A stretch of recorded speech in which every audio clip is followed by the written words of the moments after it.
कानी बहू। किशोरी लाल जी के बेटे राघव की शादी की बात जगह जगह चल रही थी, लेकिन किशोरी लाल जी को कोई लड़की पसंद ही नहीं आती थी। और उसकी एक ही वजह थी, किशोरी लाल जी का लालची होना। उनको लड़की वालों से मोटा दहेज चाहिए था और इसी चक्कर में एक दिन वो एक बहुत पैसे वाले के घर अपने बेटे का रिश्ता लेकर पहुंचे।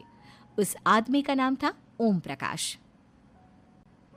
देखे किशोरी लाल जी, मेरी एक ही बेटी है और मेरी सारी संपत्ति जायदाद सब कुछ मेरी बेटी नैना का ही है। पापा, नाम से लगता है बहुत खूबसूरत होगी।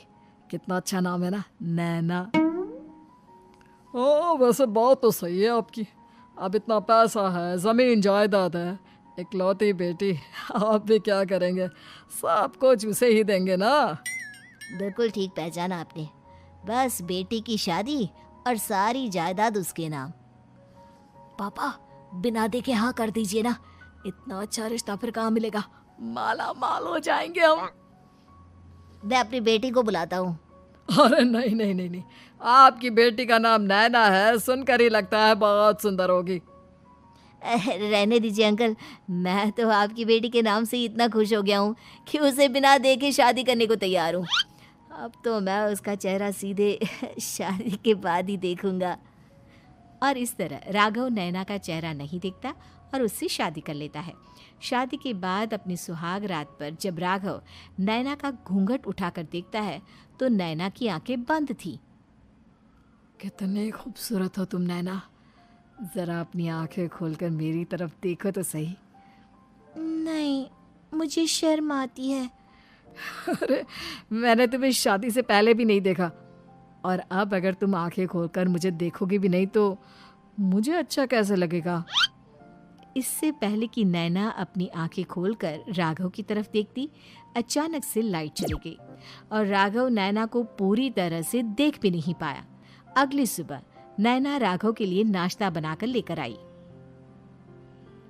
अरे ये क्या, आधा पराठा सीका हुआ है और आधा बिल्कुल कच्चा। ये तुमने क्या किया नैना? बहू, तुमने क्या आधा पराठा तवे से नीचे लटका कर रखा था, जो आधा सिका है और आधा कच्चा? मुझे जितना दिखेगा उतना ही तो सीखूंगी ना पापा जी।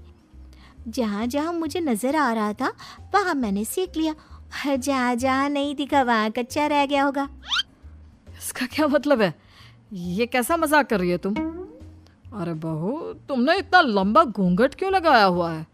देखो, हमारे घर में बहुओं को बेटी की तरह रखा जाता है, और फिर तुम तो इतना सारा माल लेकर आई हो। देखो, ये घूंघट डालकर रखने की कोई ज़रूरत नहीं है। हाँ नैना, पापा जी ठीक कह रहे हैं, तुम तो आराम से रहो, अपना ही घर समझो। नैना अचानक से अपना घूंघट उठा लेती है। अरे ये क्या पापा, नैना की तो एक आंख फूटी हुई है। नाम से नैना, लेकिन ये तो कानी बहू निकली। मेरे साथ धोखा हुआ है, धोखा।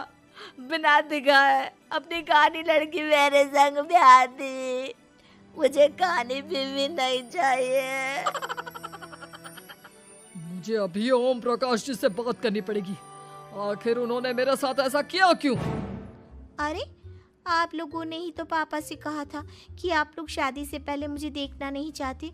अब मेरे पापा पर क्यों इल्जाम लगा रहे हैं? अरे लेकिन उन्हें बताना तो चाहिए था ना कि तुम कानी हो, एक आंख से तुम्हें दिखाई नहीं देता।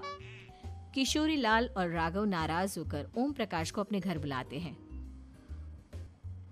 पापा जी, ये आपने क्या किया? शादी से पहले बताया क्यों नहीं कि नैना की आंखों में परेशानी है? अरे, आप ही ने तो लड़की देखने से मना कर दिया था। अरे लेकिन आप बता तो सकते थे। आपको तो हमारी बेटी की प्रॉपर्टी चाहिए थी, वो भी पूरी की पूरी। अब क्या हुआ अगर उसे आधा दिखाई देता है? प्रॉपर्टी तो आपको पूरी मिल गई ना। अरे ये क्या बात हुई? मेरी शादी प्रॉपर्टी से नहीं, आपकी बेटी से हुई है। अब ये तो पहले सोचना चाहिए था, तब तो मेरी प्रॉपर्टी देखकर तुम्हारी जुबान लप लप आ रही थी। लेकिन मैं कानी लड़की को अपनी बीवी बनाकर नहीं रख सकता। पापा, कुछ करिए ना आप। हाँ, करता हूँ। देखिए ओम प्रकाश जी, आप हमारे साथ ऐसा नहीं कर सकते।